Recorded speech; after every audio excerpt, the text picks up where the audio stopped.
স্বাগত দীপ্ত সংবাদের সাথে আছে আমি কাজী আসিফুজ্জামান। বিএনপির ভারপ্রাপ্ত চেয়ারম্যান তারেক রহমান আজ বেলা 11টার দিকে ইনকিলাব মঞ্চের আহ্বায়ক শরীফ ওসমান হাদির কবর জিয়ারত করবেন। এরপরে আগারগাঁওয়ে নির্বাচন কমিশনে জাতীয় পরিচয়পত্র নিবন্ধন করবেন তারেক রহমান। সেখান থেকে তিনি জুলাই গণ অভ্যুত্থানে আহতদের দেখতে পঙ্গু হাসপাতালে যাবেন। এর আগে গতকাল বিএনপির প্রতিষ্ঠাতা জিয়াউর রহমানের সমাধিতে শ্রদ্ধা জানান বিএনপির ভারপ্রাপ্ত চেয়ারম্যান। দেশে ফিরে গুলশানের 196 নম্বর বাড়িতে রাত্রি যাপন করেন বিএনপির ভারপ্রাপ্ত চেয়ারম্যান তারেক রহমান। দ্বিতীয় দিন শুক্রবার সাবেক রাষ্ট্রপতি ও বিএনপির প্রতিষ্ঠাতা জিয়াউর রহমানের সমাধিতে শ্রদ্ধা জানাতে দুপুরে বাসা থেকে বের হন। এ সময় বিএনপির পরবর্তী কাণ্ডারিকে দেখতে রাস্তার পাশে অসংখ্য মানুষ দাঁড়িয়ে থাকেন।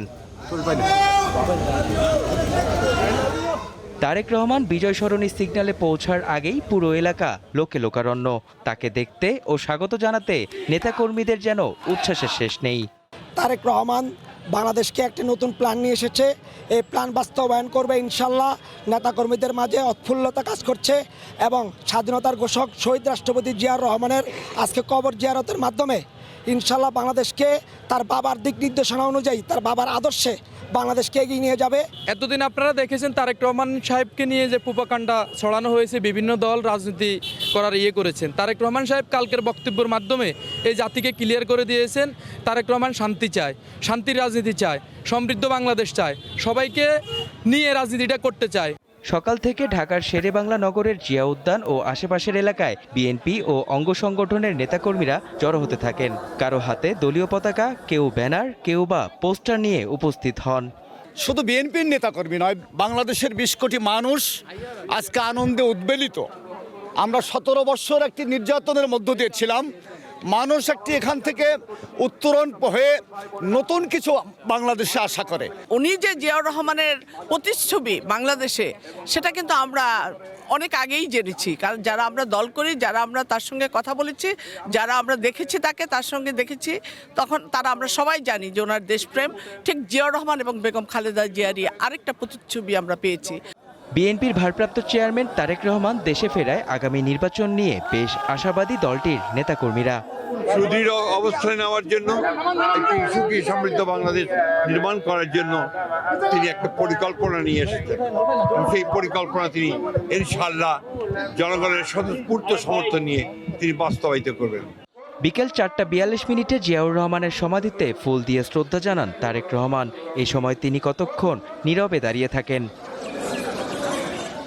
পরে তিনি দোয়া ও মোনাজাত করেন। বাবার কবর জিয়ারত শেষে মুক্তিযুদ্ধের শহীদদের প্রতি শ্রদ্ধা জানাতে সাভারের জাতীয় স্মৃতিসৌধে যান তারেক রহমান।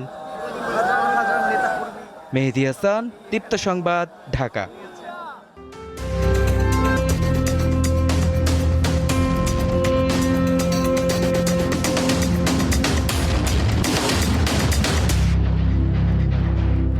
ত্রয়োদশ জাতীয় সংসদ নির্বাচন সামনে রেখে সরগরম হয়ে উঠেছে কুমিল্লা 9 সংসদীয় আসন।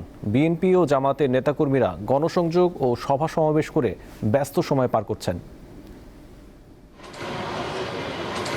লাকসাম ও মনোহরগঞ্জ উপজেলা নিয়ে গঠিত কুমিল্লা 9 আসন। গুরুত্বপূর্ণ এই আসনটিতে রয়েছে লাকসাম রেলওয়ে জংশন। 1991 সালে এই আসনটি ছিল বিএনপির দখলে। 1996 সালে এই আসনে জয়ী হন আওয়ামী লীগ প্রার্থী। 2001 সালে পুনরায় আসনটির দখল ফিরে পান বিএনপি, কিন্তু 2008 সালের পর থেকেই চলে যায় আওয়ামী লীগের দখলে। তবে জুলাই আন্দোলনের পর বদলে যায় রাজনীতির গতিপথ। প্রার্থী বাছাইয়ে এবার কোনো রকম ছাড় দিতেই নারাজ স্থানীয় ভোটাররা। হ্যাঁ, প্রার্থী যদি সৎ এবং তার নেতাকর্মীরা যদি সৎ হয় তাহলে উন্নয়ন সম্ভব। এমন একজন নেতা এবং নেতার অনুসারী যারা কর্মী আছেন ওনাদেরকে আমরা আশা করি যে লাকসাম মনোরঞ্জন মানুষ বেছে নেবে। মনোরগঞ্জ এবং লাকসামের মধ্যে ব্যবসা বাণিজ্য প্রতিষ্ঠানগুলা এরকমভাবে অন্যান্য যত কাজ কারবার আছে সবগুলো যেন সঠিকভাবে আমরা পরিচালনা করতে পারি। ত্রয়োদশ জাতীয় সংসদ নির্বাচন সামনে রেখে বিএনপি যে প্রাথমিক প্রার্থী তালিকা দিয়েছিল তা নিয়ে তৃণমূলে ক্ষোভ ও বিভক্তি লক্ষ্য করা গেলেও এবার আসনটি ফিরে পেতে মরিয়া বিএনপি। বাংলাদেশের সাথে যোগাযোগ ব্যবসাতে সংযুক্ত করা, আমাদের নদীপথ, এই যে ডাকাতিয়া নদীকে পুনর্খনন করে আমাদের যে কার্জন খাল থেকে শুরু করে অনেকগুলা খাল আজকে এগুলা জমিতে পড়ে দিচ্ছে। এগুলো পুনরুদ্ধার করে খালে আগের মতো অন্যদিকে দলীয় মনোনয়ন নিয়ে অসন্তোষ না থাকায় উন্নয়নের বিভিন্ন প্রতিশ্রুতি দিয়ে ঘরে ঘরে পরিকল্পিত প্রচার চালাচ্ছেন জামায়াতের প্রার্থী। পাশাপাশি ইসলামী আন্দোলনের প্রার্থী সেলিম মাহমুদও রয়েছেন প্রচারণায়। ভোটারদের মাঝে একটা ব্যাপক আগ্রহ আছে, কারণ একটা প্রজন্ম দীর্ঘদিন থেকে ভোট দিতে পারে নাই। কার্যত 2008 সালের পরে এই দেশে আর কোনো নির্বাচনে হয় নাই, এবং লাকসাম বাইপাসের একটা অংশ হয়েছে, আরেকটা অংশ বাকি আছে। এখানে নিত্যনৈমিত্তিক জ্যাম থেকে যায়, যে এটাকে 2 লেন আছে, এটাকে 4 লেন করা, এবং বাগমারার যে অংশটা 2 লেন সেটাকে 4 লেন করে কার্যত নোয়াখালী কুমিল্লা সড়কটাকে পূর্ণতার রূপ দেওয়া, এবং লাকসাম থেকে নারায়ণগঞ্জ হয়ে যে রেল লাইন চালু করা, যার মাধ্যমে প্রায় 120 কিলোমিটার দূরত্ব কমে যাবে। জাতীয়ভাবে সরবরাহের ক্ষেত্রে আমরা আশাবাদী ইনশাআল্লাহ। তফসিল ঘোষণার পর স্থানীয়রা অপেক্ষায় আছেন নিজ নিজ ভোটাধিকার প্রয়োগের মাধ্যমে সৎ ও যোগ্য একজন প্রতিনিধি বাছাই করে পাঠানোর। কামরুন নাহার, দীপ্ত, বার্তাকক্ষ। সাতক্ষীরার শ্যামনগর মহাসড়কের ভেটখালি পর্যন্ত 62 কিলোমিটার রাস্তা মরণ ফাঁদে পরিণত হয়েছে। যত্রতত্র খানাখন্দে ভরা, মাঝে মধ্যেই ঘটছে ছোট বড় দুর্ঘটনা। দুর্ভোগ পোহাচ্ছেন সাতক্ষীরা সদরসহ 5টি উপজেলার প্রায় 15 লাখ মানুষ। ভোগান্তিতে পড়ছেন সুন্দরবনমুখী পর্যটকরা।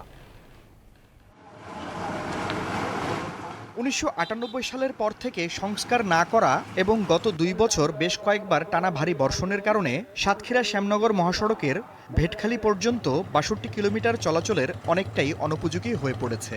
ফলে ভোগান্তিতে পড়ছেন যানবাহনের চালক ও পর্যটকরা।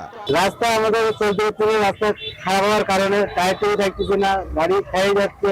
এই সড়কের যে অবস্থা, আমরা যারা একদম সুন্দর করে যাই, দ্বিতীয়বার মনে হয় না যে সুন্দরবনে যাওয়ার মতো পরিবেশ থাকে। খুব খারাপ অবস্থা, রাস্তাতে চলাচলের খুব অসুবিধা হয়, কারণ এই যে রাস্তা সমতল নাই, কোনো জায়গায় কোনো জায়গায় বৃষ্টির কারণে অনেক সময় পানি বেঁধে থাকে। মাঝে মধ্যে কিছু সংস্কার কাজ হলেও তা টেকসই হয়নি, তৈরি হয় বড় বড় গর্ত। ফলে যানজটের পাশাপাশি প্রায়ই ঘটছে দুর্ঘটনা। এই অবস্থায় অনেক যানবাহন 20 কিলোমিটার ঘুরে আশাশুনি হয়ে যাতায়াত করছে। 4-5 বছর যাবত কোনো মেরামত নাই, আর তাতে আবার পিসির উপরে ইট সেলিং। এটা আমার মনে হয় কোনো ডিস্ট্রিক্টে নেই বাংলাদেশে।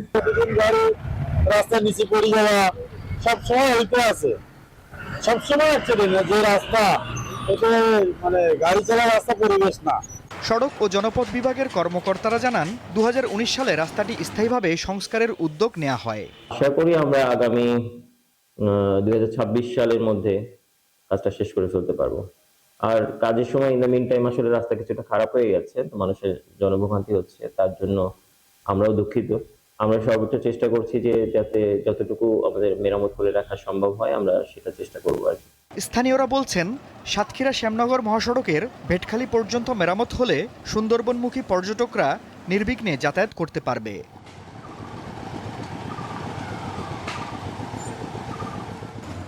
আফরিদ হাসান, দীপ্ত, বার্তাকক্ষ।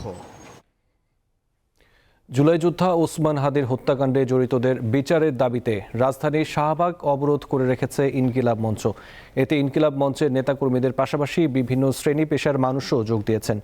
গতকাল জুমা নামাজের পর মঞ্চের নেতাকর্মীরা ঢাকা বিশ্ববিদ্যালয়ে কেন্দ্রীয় মসজিদ থেকে বিক্ষোভ মিছিল নিয়ে শাহবাগে অবস্থান নেন। এক পর্যায়ে তারা যান চলাচল বন্ধ করে দেন এবং অনির্দিষ্টকালের জন্য অবস্থান কর্মসূচি ঘোষণা করেন। ইনকিলাব মঞ্চের সদস্য সচিব আবদুল্লাহ আল জাবের বলেন, শহীদ হাদি হত্যায় জড়িত ও পরিকল্পনাকারীদের গ্রেপ্তার না করা পর্যন্ত ঘরে ফিরে যাওয়ার সুযোগ নেই।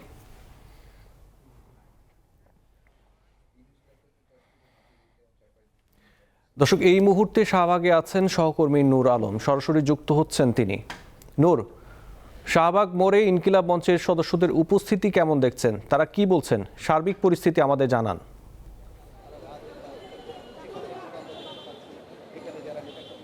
হ্যাঁ আসিফ, আপনি জানেন যে বিজয়ের মাস চলছে এবং এই বিজয়ের মাসের 12 তারিখ অর্থাৎ এই মাসের 12 তারিখ ইনকিলাব মঞ্চের মুখপাত্র এবং জুলাই সারির যে সম্মুখ যোদ্ধা শরীফ ওসমান বিন হাদি, তিনি কিন্তু জানেন যে স্বতন্ত্র প্রার্থী হিসেবে ঢাকা 8 আসনের যে নির্বাচনী প্রচার প্রচারণা চালিয়ে যাচ্ছেন এবং সেই প্রচার প্রচারণা চালিয়ে যাচ্ছেন যে 12 তারিখ অর্থাৎ এই মাসের 12 তারিখ শুক্রবার তিনি আমরা দেখেছি যে নির্বাচনী প্রচার প্রচারণার পর যখন তিনি রিকশা দিয়ে যাচ্ছিলেন তখনই তিনি কিন্তু আততায়ীদের হাতে গুলিতে আক্রান্ত হলে তারপর তারপরে কিন্তু তাকে ঢাকা মেডিকেলে নেওয়া হয় এবং তারপরে আমরা যে বিষয়টা দেখেছি তারপর তাকে উন্নত চিকিৎসার জন্য কিন্তু আমরা দেখেছি সিঙ্গাপুরে নেওয়া হয় এবং সর্বশেষে আমরা দেখেছি যে তিনি আসলে আমাদের ছেড়ে কিন্তু এসে চলে গেছে এবং সেই প্রতিবাদে আমরা দেখেছি যে ইনকিলাব মঞ্চ গতকাল অর্থাৎ শুক্রবার জুমার নামাজের পর ঢাকা বিশ্ববিদ্যালয়ের যে কেন্দ্রীয় জামে মসজিদ আছে সেখান থেকে আমরা দেখেছি যে মিছিল নিয়ে কিন্তু তারা শাহবাগে অবস্থান করেন এবং অবস্থানের অন্যতম কারণ হচ্ছে যে জুলাই যে সম্মুখ সারির যোদ্ধা শহীদ ওসমান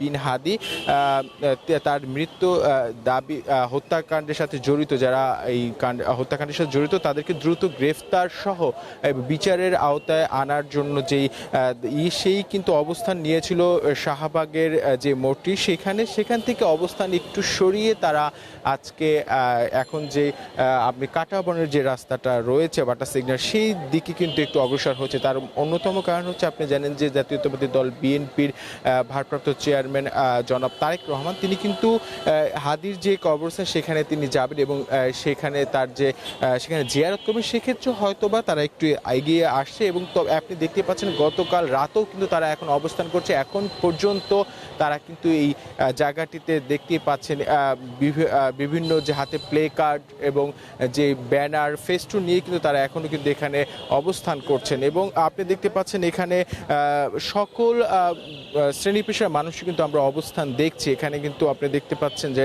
নারীদের অংশগ্রহণ আমরা দেখছি এবং ছোট শিশু বাচ্চারাও তারাও কিন্তু এসেছেন এবং আমরা একজনের সাথে কথা বলেছি মূলত আসলে হাদি যে শুধু ইনকিলাব মঞ্চের হাদি না তারা বলছেন হাদি হচ্ছে 18 কোটি মানুষের হৃদয়ে যে জায়গা করে নেওয়া সেই জায়গা এবং তারা সেই দায়িত্ববোধ থেকেই কিন্তু আসলে শাহবাগের যেই মোড় সেখান থেকে অবস্থান করছে হয়তোবা যখন বিএনপির ভারপ্রাপ্ত চেয়ারম্যান জনাব তারেক রহমান এই কবর জিয়ারতের পর ওখান থেকে চলে যাবেন হয়তোবা সেই আগের জায়গায় কিন্তু তারা অবস্থান করবেন এবং আপনি জানেন যে গতকালকে আমরা দেখেছি ইনকিলাব মঞ্চের যে সদস্য সচিব আব্দুল্লাহ আল জাবের তিনি বলেছেন যতক্ষণ পর্যন্ত হাদি হত্যাকারীর সাথে যারা জড়িত হত্যার সাথে যারা জড়িত তাদেরকে বিচারের আওতায় আনা না হবে এবং গ্রেফতার করা না হবে ততক্ষণ পর্যন্ত তাদের এই অবস্থান কর্মসূচি তারা চালিয়ে যাবেন এবার আমরা দেখেছি এই যে শীতে আপনি জানেন যে বাংলাদেশে বা দেশে বিভিন্ন রাজধানী সহ সারা দেশে কিন্তু শীতের তীব্রতা গত 2-1 দিনে কিন্তু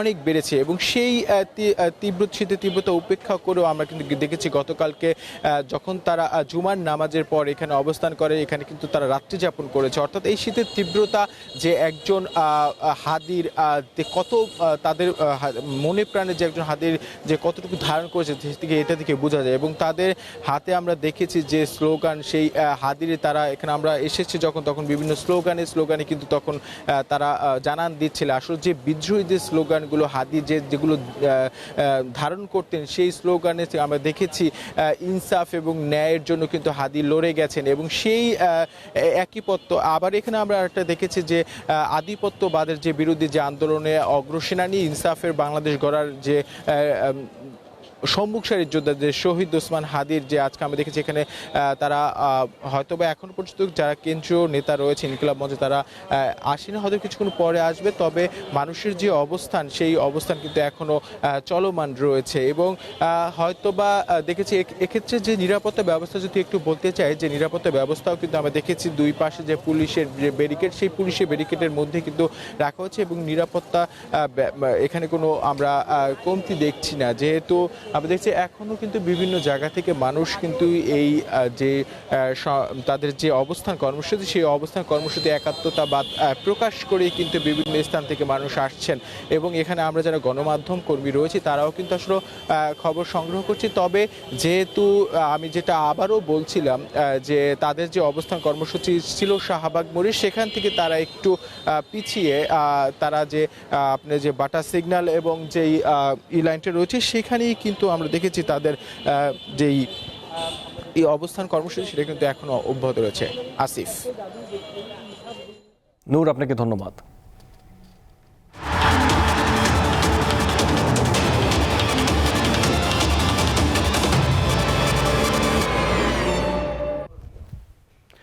বিপিএলে আজ রয়েছে দুটি ম্যাচ। দুপুর 1টায় ঢাকা ক্যাপিটালসের মুখোমুখি হবে রাজশাহী ওয়ারিয়র্স, আর সন্ধ্যা 6টায় সিলেট টাইটান্স খেলবে নোয়াখালী এক্সপ্রেসের বিপক্ষে। এদিকে গত আসরের প্রত্যাশা অনুযায়ী খেলতে পারেনি ঢাকা।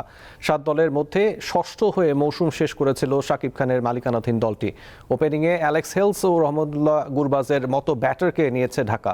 এছাড়াও জাতীয় দলের হয়ে দুর্দান্ত ছন্দে থাকা সাইফ হাসানও আছে টপ অর্ডারে। এদিকে এবার ভালো কিছু করার প্রত্যয় নিয়ে দল সাজিয়েছে রাজশাহী ওয়ারিয়র্স। আর সন্ধ্যা 6টায় সিলেট টাইটান্স খেলবে নোয়াখালী এক্সপ্রেসের বিপক্ষে। এই ছিল এখনকার মতো। পরের সংবাদ দেখার আমন্ত্রণ রইল। এছাড়া আরও তথ্য বিনোদনের জন্য চোখ রাখুন দীপ্ত টিভির ডিজিটাল প্ল্যাটফর্মগুলোতে। ধন্যবাদ।